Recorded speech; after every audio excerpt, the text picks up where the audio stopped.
প্রভাতিস ব্লগের নতুন একটা ভিডিওতে তোমাদের সকলকে জানাই স্বাগত। আশা করি সবাই খুব ভালো আছে আর আমিও তোমাদের ভালোবাসায় খুব ভালো আছি। অনেক দিন পর একটা ডেইলি রুটিন তোমাদের সাথে শেয়ার করছি। আসলে এখন একদমই শেয়ার করতে পারি না, তার কারণ হচ্ছে ছেলেকে নিয়ে স্কুলে যেতে হয়, তো সেই কারণে একদমই ডেইলি রুটিন তোমাদেরকে দিতে পারি না। তো অনেক দিন পর, অনেক মাস পর তোমাদের সাথে একটা ডেইলি রুটিন শেয়ার করছি। এখন বাজে হচ্ছে কটা জানো, 9:30 বেজে গিয়েছে আর আমি ঘুম থেকে উঠেছি তখন 9টা হবে। তো এখন দেখো আমি বিছানাটা গুছিয়ে নিচ্ছি, বাসি বিছানাটা গুছিয়ে নিয়ে তারপর আমি বাসি কাজে হাত দেবো। তো দেখো আমার বিছানা গোছানো হয়ে গিয়েছে একদম, ছেলেকেও খাইয়ে দিয়েছি। ছেলেকে অনেক আগেই খাওয়ানো হয়ে গিয়েছে, মানে বিছানা গোছানোর আগেই ছেলেকে খাওয়ানো হয়ে গিয়েছে। আর এখন আমি ঘরটা ঝাড় দিয়ে নিচ্ছি, রোজগারের যেটা কাজ। আমি কালকেই বাপের বাড়ি থেকে এসেছি, তোমরা আগের ভিডিও দেখেছো। ঝাড় দিয়ে ঘরটা মুছে নেব আমি ভালোভাবে। তো দেখো আমার ঘর মোছা হয়ে গিয়েছে আর পাখাটা চালিয়ে দিলাম, তার কারণ হচ্ছে সকালবেলা একটু ঠান্ডা ঠান্ডা লাগছিল পাখা, সেই কারণে অফ করেছিলাম, কিন্তু এখন আবার চালিয়ে দিলাম, নাহলে শুকোবে না। বন্ধুরা, একটা কথা তোমাদের সাথে শেয়ার করি, সেটা হচ্ছে আমার যখন নতুন বিয়ে হয় আমি তখন অনেকটাই ছোট, মানে সবাইকে যখন এখন বলি, এখনকার দিনে সবাইকে যখন বলি তখন বলে তোর এত বয়স, এত ছোট বয়সে মানে বিয়ে হয়েছে, এরকম একটা ব্যাপার। তো তখন আমি অনেকটাই ছোট, আর তখন কি বলতো, আমি না ঘুম থেকে একটু বেলা করেই উঠতাম, মানে 9টা 10টা এরকম সময় উঠতাম।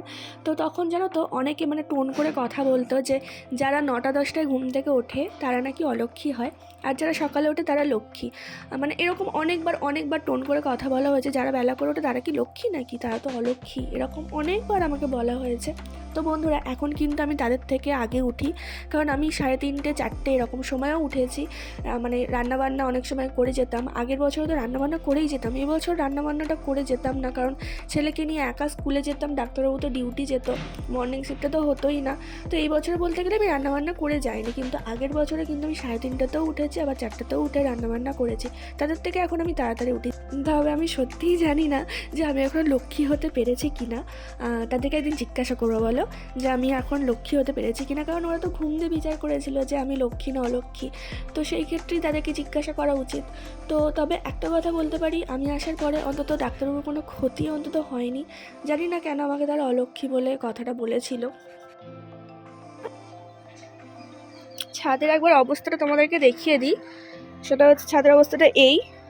আগেও ডাক্তারবাবু সব বের করেছিল, কিন্তু আবারও গোছানোর পরে আবার মানে ভাম এসেছিল, তো সেই কারণে আবার এই দেখো এই জায়গাটা ফাঁকা করা হয়েছে একদমই, না হলে ভীষণ উৎপাত করছে। মানে এখানে থাকলে কোনো সমস্যা নেই, কিন্তু ঘরের ভিতরে গিয়ে এদিক ওদিক গিয়ে পটি করে দিচ্ছে, মানে ভীষণ উৎপাত আর কি বেড়ে গিয়েছিল। তো সেই কারণে বাধ্য হলাম এখানটা ফাঁকা করতে, আর একদমই ফাঁকা করে দেবো। এগুলো সবই ছিল, কিন্তু এগুলো আর রাখা যাবে না, একদমই গ্যাঞ্জাম করা যাবে না আর কি ওই জায়গাটা। তো এই দেখো, হ্যাঁ এটা ফেলবো না, এটা একদমই ফেলবো না, এটা যতদিন না পুরোপুরি নষ্ট হচ্ছে এটা ফেলবো না, কারণ এটা স্মৃতি।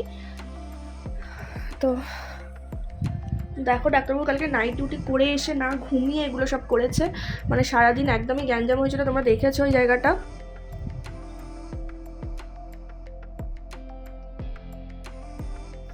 তো এখানে হচ্ছে সর্ষে ইলিশ, আর এটার মধ্যে বাবুর ডাল করেছি, ডাল আর গাজর দিয়ে। আর এই হচ্ছে মাছের তেল, আর ওখানে 2টো মাছের সর্ষে ইলিশ করছি, আর এই মাছটা ভাজা মাছটা খাবো, আর এই 3টে মাছ রেখে দেবো, কারণ একা তো 3টে মাছ খাবো। ছেলেকে ডিম সিদ্ধ করে দেবো, কারণ ছেলে এই মাছ খেতে পারে না।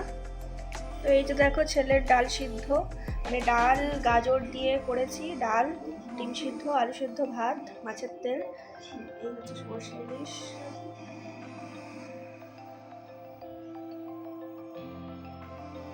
তো বন্ধুরা, এবার বলি যে ডাক্তারবাবুর কেন রান্নাবান্না আমি করিনি। তার কারণ হচ্ছে ডাক্তারবাবু গিয়েছে হচ্ছে আমাদের ওপারে, মানে হাওড়ায়। তার কারণ হচ্ছে আমাদের ওখানে যে জমিটা কেনা আছে আমাদের, তার খাজনা দেওয়া হয়নি, অনেক দিন হয়ে গেল, মানে অনেক বছর হয়ে গেল খাজনা দেওয়া হয়নি। তো সেই কারণে ডাক্তারবাবু গিয়েছে খাজনা দেওয়ার জন্য আর কি, সাকরাইলে গিয়েছে। আমি ডাক্তারবাবুকে বললাম যে বাড়িতে তুমি যাবে, বললো যে না মানে বাপি মাকে কাউকে কিছু বলতে হবে না, আমি বাড়িতে যাব না, কারণ ওর ডিউটি আছে, ওখান থেকে আবার ডিউটি চলে যাবে। আর বাপি মাকে বললে বাপি মা মানে ওকে বাড়িতে নিয়ে গিয়েই ছাড়বে আর কি, এরকম একটা ব্যাপার। মানে ও গিয়েছে আর ওর একটা বন্ধু গিয়েছে, তো আমরা দুজনেই আর কি একসাথে জমিটা কিনেছিলাম, ওর বন্ধু আর আমরা একসাথেই জমিটা কেনা হয়েছিল। তো ওখান থেকেও আবার ডিউটি চলে যাবে বললো, আমি যদি টাইম না হয় তো আমি বাড়িতে যাব না, তোমাকে জানিয়ে দেবো, আমি ওখান থেকে ডিউটি চলে যাব। তো সেই কারণে আমাদেরকে জানিয়ে দিল যে আমার সময় হবে না, তো ওখান থেকেও ডিউটি চলে গিয়েছিলো, ডিউটিতে গিয়েও খেয়েছিল। আর এখানে দেখো আজকে আমি বাসনটা মাজলাম, তার কারণ হচ্ছে কাকিমার শরীর খারাপ, কাকিমা আসতে পারবে না, মানে কাকিমার জ্বর হয়েছে, তো সেই কারণে বাসনগুলো মেজে নিলাম। মানে আমি খাওয়া দাওয়ার পরে জানতে পারলাম যে কাকিমা আসবে না।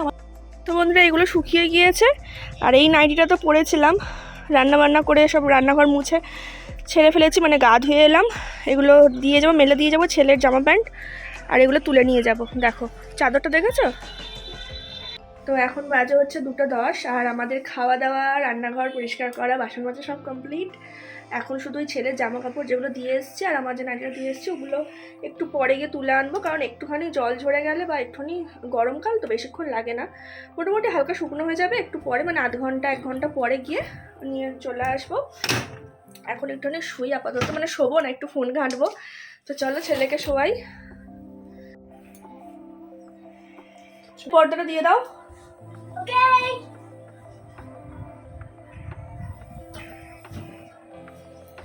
দেখো বালিশগুলোর উপরে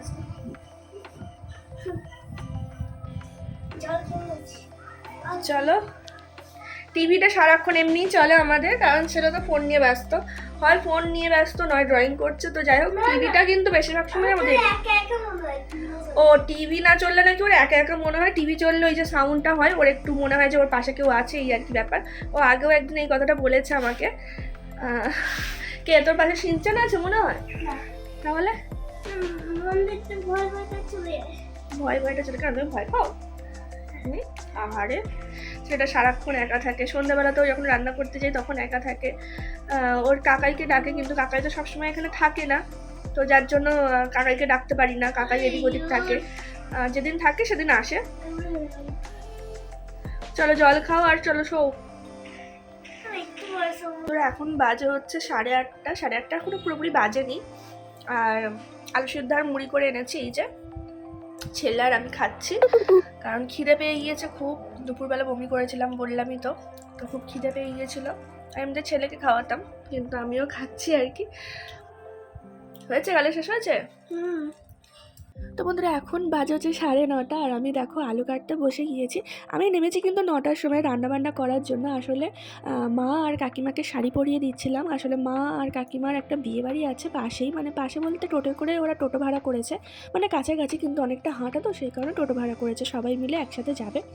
তো দুজনকে শাড়ি টাড়ি পরিয়ে দিতে দিতে আমার একটু দেরি হয়ে গেল, ওরা বেরিয়ে গেল। আর জানো তো বন্ধুরা খুব ভয় লাগছিল, মানে একা একা যখন নিচে থাকি না খুব ভয় লাগে।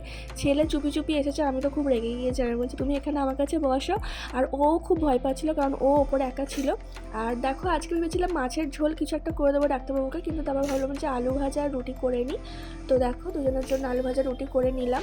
আসলে আমার আর ছেলের জন্য ভেবেছিলাম চাউমিন বানাবো, তো চাউমিনটা ঘরে ছিল না। মা বললো বিয়েবাড়ি বেরোনোর সময় বললো যে এনে দেবো, আমি বললাম না থাক, তাহলে এনে দিতে হবে না, ছেলেকে ভাত খাইয়ে দেবো, আর আমি আর ডাক্তারবাবু রুটি তরকারি করে নিচ্ছি। তো তারপরে আলুই শুধু ছিল, আনাজ কিছু ছিল না, তো সেই কারণে আলু ভাজাটা করলাম। আর দেখো এগুলো সব কাচাকুচি, সেগুলো মানে দুপুরবেলা কেচে রেখে দিয়েছিলাম, এগুলো এখন ভাঁজ করে নেব, কারণ ঘরটা না মানে যাচ্ছে তো এই অবস্থা হয়ে আছে। এই যে ব্ল্যাঙ্কেটগুলো দেখছো এগুলো কিন্তু বাপের বাড়ি যাওয়ার আগের কিন্তু কাচাকুচি, কিন্তু এগুলো গোছানো হয় না, আসলে এরকমভাবেই জড়ো করে রেখে দিয়ে চলে গিয়েছিলাম। আর ডাক্তারবাবু কী বলো তো গুছিয়ে দেওয়ানোর সময়, তোমরা তো দেখেছো আগের ভিডিওতে, কিন্তু এবারে কী হয়েছে বলো তো, ওর তো নাইট ডিউটি ছিল, তারপরে অনেকগুলো কাজ, আমাদের স্কুটিটা খারাপ হয়ে গিয়েছে, সেটাকে নিয়ে মানে খুব ব্যস্ত ছিল। তারপর হচ্ছে ওই ছাদের ঘর বললাম না, ছাদের ঘরটা কিন্তু একদিনে কিন্তু হয়নি, ওটা অনেক জিনিসপত্র ছিল, ওকে মানে একদিন জিনিসপত্র খালি করেছে সেদিন। তো বন্ধুরা আজকের ভিডিওটা এই পর্যন্তই, ভালো লাগলে অবশ্যই লাইক করে আর কমেন্ট করে জানিয়ে তোমাদের কেমন লেগেছে। চলো এবার ঘুমিয়ে পড়ি।